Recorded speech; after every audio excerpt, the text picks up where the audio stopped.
Hi everyone, Danny here. Happy New Year. I can't believe it's 2024. So much has changed over these past years, and so every time I fall into a new year, I'm like, what the heck? But anywho, so today we're going to talk about my 2024 goals, as well as my budget and my new job that I just got. So I'm really excited about that. I have my computer here because I can't remember all that stuff.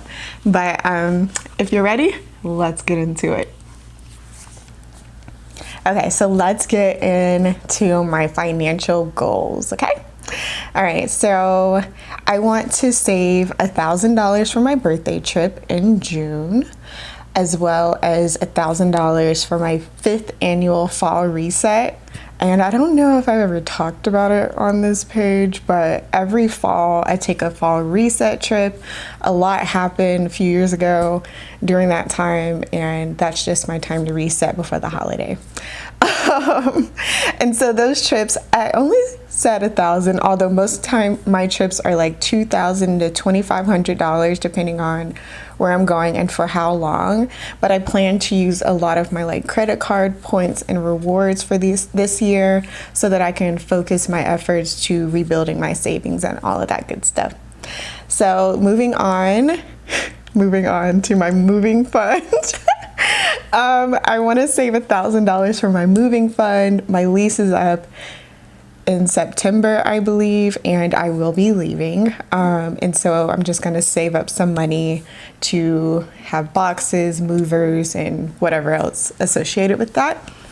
And then I need to rebuild my emergency fund because if you watch my other video, you know that I quit my job. And so I used a lot of my savings towards that. And I need to rebuild it, honey. So I'm gonna aim for $10,000 this year.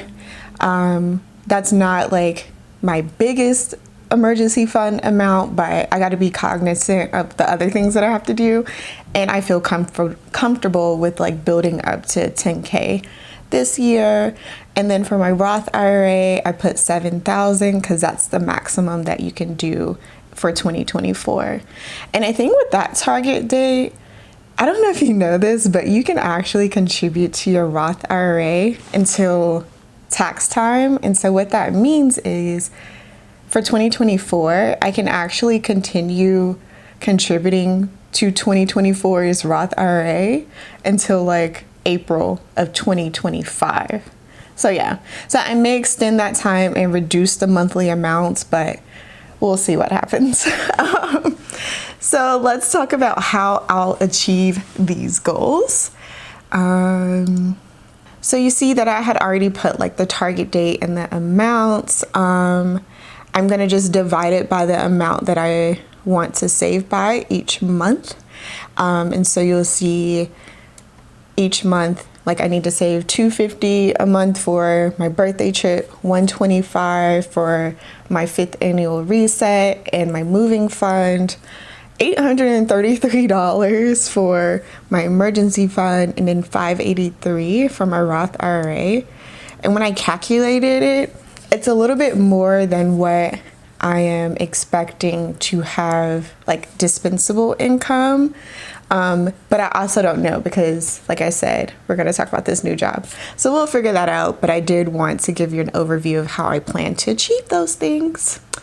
So let's talk about my new job. I got a new job the Friday before Christmas and Christmas weekend or whatever, and I'm just so thankful. I really said that I wanted a job before Christmas. I don't know where I got that idea or notion from, but I really did want to go into the holiday season with a job and not stressing or trying to stretch this unstretchable emergency fund. Okay, I was down to the wire. I've appreciated this break. I have done a lot of things that I wanted to do. I slept a good amount for 2 months. No one tells you the physical impact or effects on your body from burnout and just workplace harassment. So I'm glad that I had that time to just be, and I had the funds to not stress or keep me from doing other things that I wanted to do. So I'm really excited about that. So let's get into the deets of some of my job details.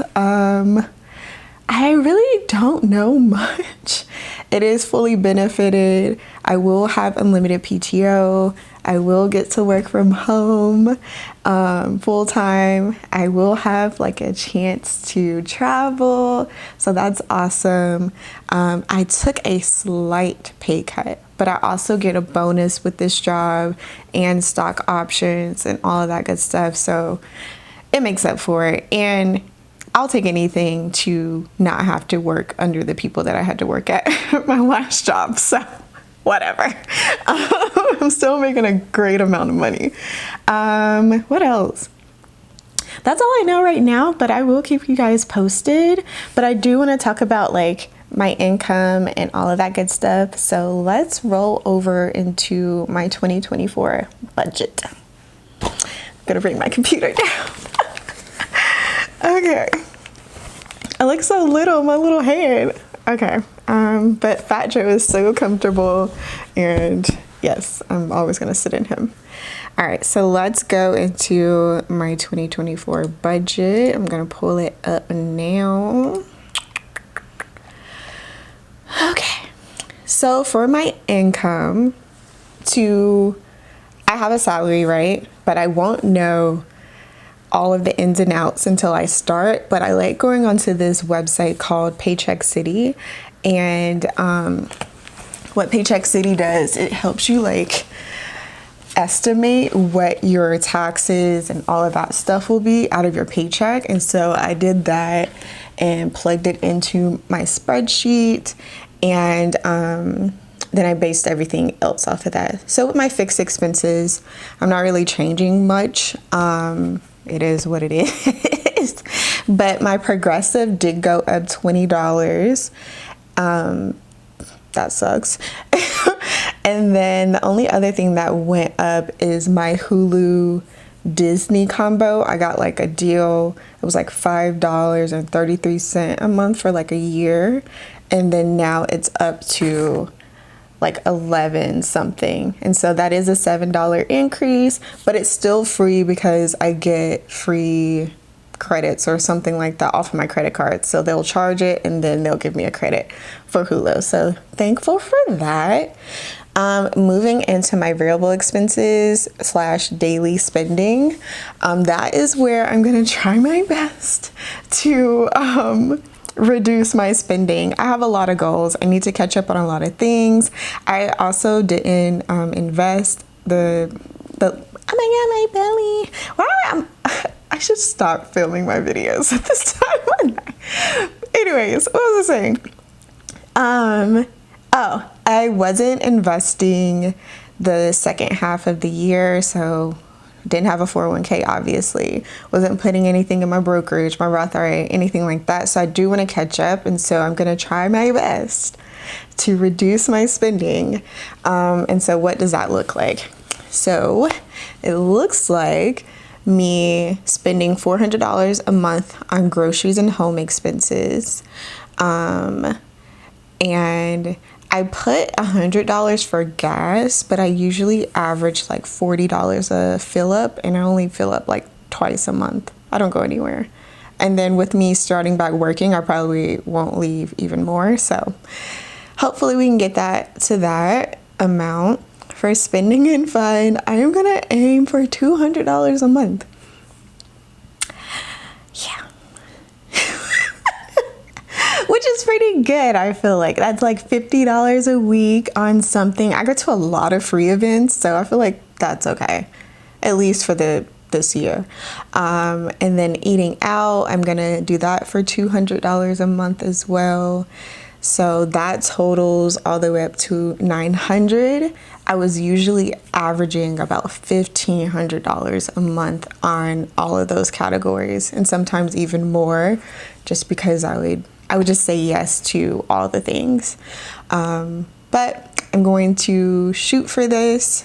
If it just seems impossible, if I start feeling the burn or something like that, I'll have to find additional income. I don't know. We'll have to figure it out. But right now, I'm going to shoot for this so that I can achieve some of those big financial goals as well as purchases that I want to do this year.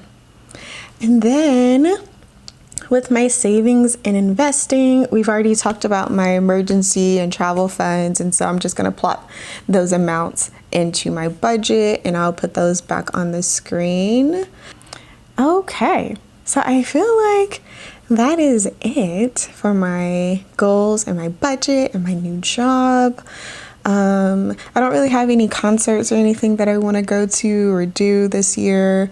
I do a lot of like symphony and I bought like a really expensive ticket for that in a few weeks, but I usually get better deals on just the non-themed symphony situations. But yeah, I'll keep you all posted, of course, as I go through the year and try and get acclimated to this new job and new income and new budget and new life. But that's it, y'all. I hope you have an amazing 2024.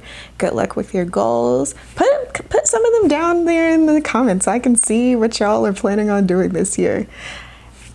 I will talk to you later, though. I'm just rambling, so bye.